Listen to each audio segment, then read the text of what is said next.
You hear a lot of talk about pantsers versus planners when it comes to writing. Pantsers, the theory goes, are those who write by the seat of their pants, while planners outline everything in advance. There is merit to this approach, but today I'm going to ask you to consider an alternative model that combines both impulses.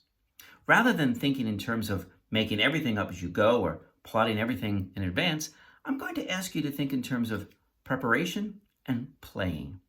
All stories require preparation, but what needs to be known beforehand isn't plot structure or point of view, but rather the emotional center of the work. Once you know a story's emotional center, it grounds you as a writer. It doesn't give you any information about what to write, but it gives you an emotional focus that helps you make decisions. Whether a character or a scene or a voice belong to your story is determined by how much they contribute to its emotional focus or center. Now, once you know your work's emotional center, you're prepared to play on the page. If this playing goes well, it's going to surprise both you and the reader.